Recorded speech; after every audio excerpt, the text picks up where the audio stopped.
ሰላም ጤና ይስጥልን ክቡራትና ክቡራን፣ ይህ አዋት ቲቪ ነው። መረጃዎችን ወደ እናንተ እናደርሳለን። አብራችሁን ቆዩ። ሳይንሳዊ ዘዴን በመጠቀም የእንስሳትን ዘርፉን ምርትና ምርታማነት ለማሳደግ በትኩረት እየሰራ መሆኑን የምስራቅ ጎጃም ዞን የአበል ወረዳ እንስሳትና ዓሳ ሀብት ልማት ጽሕፈት ቤት ገለጸም። የአበል ወረዳ እንስሳትና ዓሳ ሀብት ልማት ጽሕፈት ቤት ኃላፊ አቶ አበጀ ተጎድ እንደገለጹት ከባህላዊ የአሰራር ዘዴ በመውጣት ዘመናዊ የአሰራር ዘዴን በመጠቀም የእንስሳት ዘርፉን ምርትና ምርታማነትን ለማሳደግ በትኩረት እየሰራ ነው ብለዋል። አርብቶ አደሩም ሆነ በዘርፉ ተደራጅተው ያሉ ወጣቶች ከባህላዊ የአረባብ ዘዴ በመውጣት ዘመናዊ የአረባብ ዘዴን በመጠቀም የእንስሳት ዘርፉን ምርትና ምርታማነት በማሳደግ ተጠቃሚነቱንም ከፍ ማድረግ እንደሚገባ የገለጹት ኃላፊው ማህበረሰቡን በሁሉም የሙያ ዘርፎች ተጠቃሚ ለማድረግ የሌማት ትሩፋቱን ለማሳለጥ ቴክኖሎጂዎችን መሰረት ያደረገ ስራ እየሰሩ መሆኑን አብራርተዋል።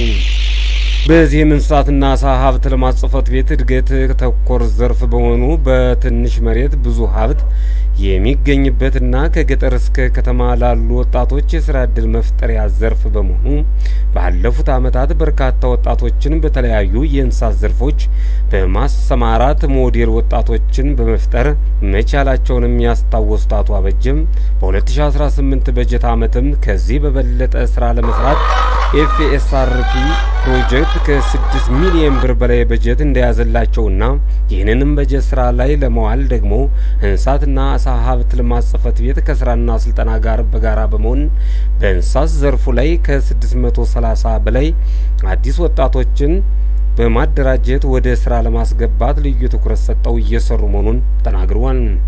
ስለሆነም የወረዳው አስተዳደር ምክር ቤት ወጣቱን ወደ ስራ ለማስገባትና በወጣቱ ላይ ሞዴል ስራ ለመስራት ከ7 ሚሊዮን ብር በላይ የሼድ መስሪያ በጀት በመመደብ ወጣቱን ለስራ የሚችል የቦታ ልየታ ስራ በትኩረት እየሰራ መሆኑን የእንስሳትና ዓሳ ሀብት ልማት ጽሕፈት ቤት ኃላፊው አቶ አበጀ ተጎድ ገልጸዋል። እየተሰሩ ያሉ ስራዎችን ከዘልማዳዊ ስራዎች ወደ ዘመናዊ ቴክኖሎጂን ያሰራር እየሰራንበት ያለበት ሁኔታ ነውና ዘርፉ እንደ ዘርፍ እድገት ተኮር ዘርፍ ነው። እንስሳትና ዓሳ ሀብት እድገት ተኮር ነው። ዋናው በትንሽ መሬት ላይ ብዙ ሀብት የሚገኝበት ሁኔታ ነው ያለ።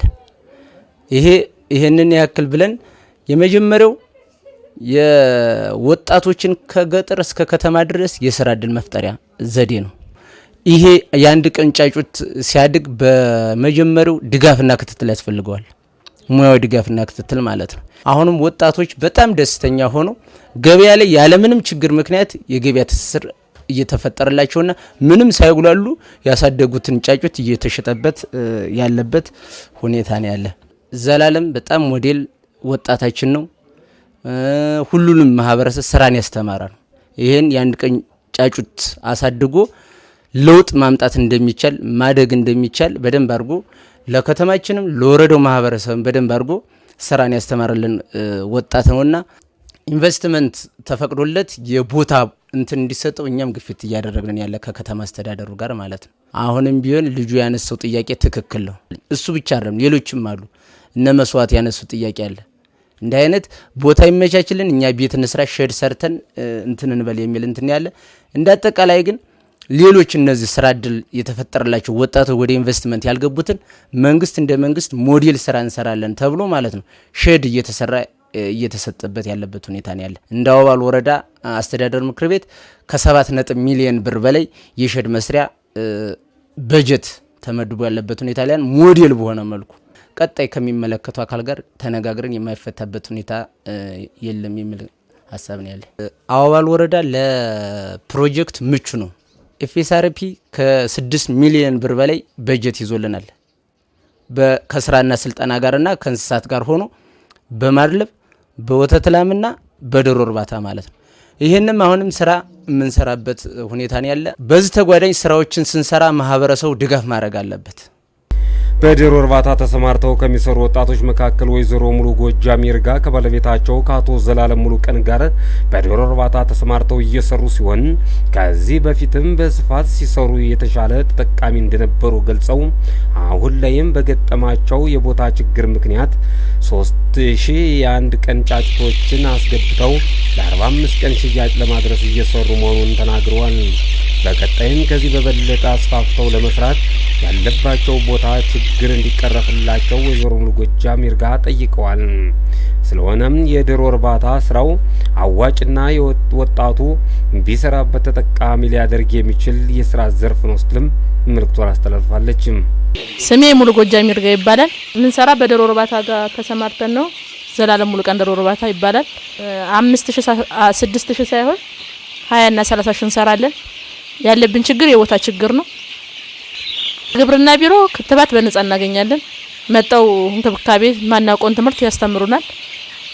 ከዛ በተረፈ በፈለግናቸው ሰዓት የሚያስፈልገውን ድጋፍ ያደርጉልናል። ከዚህ በፊት 9000 8000 ሰርተናል። አሁንም 20 30 ሺህ ነው መስራት እቅድ ያለን። ካፒታል ወደፊት ከ15 ሚሊዮን ብር በላይ ይዘን ለመስራት አስበናል። በስራውም ብዙ ለውጥ ያግንተንበታል። ወደፊትም ቦታ ካገኘን ከዚህ የተሻለ በእንስሳት ላይ መስራት እንፈልጋለን። ሲቀጥል ስንጀምር በ50 ሺህ ብር ምናምን ነው ወረት የነበረ። ከሰራ ሰው ይለወጣል፣ የተሻለ ነገር ላይ ይደርሳል። ወጣቱም የተሻለ ነገር ቢሰራ የተሻለ ነገር ለውጥ ያገኛል። ቤት አለን ሌላም አለን ጎን ለጎን የምንሰራበት። ያ ሁሉ የመጣ በዶሮ ስራ ነው ለውጥ ያገኘንበት ማለት ነው። የተሻለ ኑሮ እንኖራለን። ልጆቻችንን በተሻለ መንገድ እናሳድጋለን። መኪና አለን፣ ያም በዶሮ የተገኘ ነው። ያን እንሰራለን። አሁን 21ኛ ቀናቸው ነው። ብዛታቸው 3000 ነው። በ45 ቀናቸው ለሽያጭ ይደርሳሉ። ከዚህ ቀጥሎ ደግሞ የሚገባ ቀጣይ ዙር አለን፣ ቀጣይ ስራ አለን። ከዛ የበለጠ ደግሞ ቦታ ድጋፍ ብናገኝ የተሻለ ከዚህ የበለጠ በሰፊው እንሰራለን። የስራ እድል እንፈጥራለን። የምንፈልገው ቦታ ድጋፍ ነው። በቃ የብድር ምናምን ቢመቻችልን አንጠላም፣ ከዚህ የበለጠ በሰፊው ለመስራት ማለት ነው። ግን ዋናው ከባዱ ችግራችን የቦታ ችግር ነው። አሁን ተከራይተን የምንሰራ በወር 4000 ብር ነው የምንከፍል። ወደፊት ግን ቦታ ቢሰጠን ራሳችን የመገንባት አቅም ስላለን በተሻለና በጥሩ መንገድ ለስራውን በሚያስፈልገው ቦታ ቤት አሰራር አሰርተን በጎን ልናደልብ እንችላለን። ዶሮ፣ የስጋ ዶሮ፣ እንቁላል ጣይ ልንሰራ እንችላለን። ጫጭት ልንሰራ እንችላለን። በሰፊው እንሰራለን። የአብል ወረዳ እንስሳትና ዓሳ ሀብት ልማት ጽሕፈት ቤት የእንስሳት እርባታ ባለሙያ አቶ ተፈራ በላቸው እንደገለጹት በእንስሳት ዘርፍ ተሰማርተው የሚገኙ ወጣቶችን ሙያ ድጋፍና ክትትል በማድረግ የማበረታታት ስራ እየሰሩ መሆኑንም ተናግረዋል። ከዞኑ በየትኛው ሙያ ያው አንደኛን የወጣ ነው። እነዚህ ወጣቶች በተለይ ያው ግንባር ቀደም ሆኖ ስራውን በጣም በሰፊ እየሰሩ ያሉ እነሱ ናቸው። ቀጣይ ራሱ ከ45 ቀን በኋላ እለት ነው የሚያስገባው። ልጁ ፈጣን ነው። እዚያም ተሎ ነው ክፍያ የሚፈጽመው። ከፍሎ ልክ አይቋረጥም። በቃ በአመት ማለት እስከ 15 20 ሺህ ድረስ ነው ከዚህ በፊት እንትን ይለ ነበር እና አጋጣሚ ሆኖ ወደ ሌላ ቢዝነስ ተዛውሮ ነበር። አሁን በዚህ አመት ተመልሶልናል። እኛም ደስ ብሎናል እና አሁን 21ኛ ቀናቸው ነው። ስታያቸው ሌላ ቦታ ያሉ አሳዳጊዎችን ብታያቸው በይሁን ከአንድ ወር በላይ እስከ 35 ቀን የሚሆናቸው ነው በዚህ እንትናቸው ደረጃ የምታገኛቸው እና እሱ በማኔጅመንትም እንደሙያም ከባለሙያ በላይ በጣም አቀላጥፎ የሚሰራ ነው። ልምድ ራሱ ሼር እንዲያደርጉ ወጣቶች የምንልካቸው ወደዚህ ላይ ነው። በጣም የተሻለ ስራ እየሰራልን ነው። ይሄን ነገር ያው ወረዳው በተለይ ከተማ አስተዳደሩ ትኩረት ሰጥቶ ቦታ ቢያመቻችለት በጣም ለወረዳውም የእንቁላል ምርትና የዶሮ አጠቃላይ ምርታማነት በጣም ይጨምርልናል እና ይሄ ገበያ ጋር ተያይዞ በጣም የኛ ጽሕፈት ቤት እንደው በጣም ትኩረት አድርገን እየሰራን ነው። ስለዚህ እስካሁን ባለው ይሄን ያክል የገበያ ክፍተት ይኖራል ብዬ አልጠብቅም ማለት አያጋጥም ብዬ ነው። ምክንያቱም አሁንም ወቅቱ ደግሞ በተለይ እነዚህ አሁን ያሉበት ወቅት እቺ ከጥቅምት ጀምሮ እስከ የካቲት ባለው የተሻለ ስራ የሚሰራበት ነው። ዶሮም በደንብ ስለ የገበያ ችግርም አይኖርም ነው። በመጨረሻም እንስሳት ዘርፉን በስፋት እንዲሰራበት ልዩ ትኩረት የሰጠው ተግባር መሆኑን የገለጹት የወረዳው እንስሳትና ዓሳ ሀብት ልማት ጽሕፈት ቤት ኃላፊ አቶ አበጀ ተጎድ በቦታ ችግር ምክንያት አስፋፍተው ስራ ለመስራት ለተቸገሩ አንዳንድ ወጣቶች ከሚመለከተው አካላት ጋር በመነጋገር ቦታ የማመቻቸት ስራ በመስራት ወጣቶችን በማበረታታትና ለዋጭ የሆነ ስራ እንዲሰራ ለማድረግ በትኩረት እንደሚሰሩ ተናግረዋል።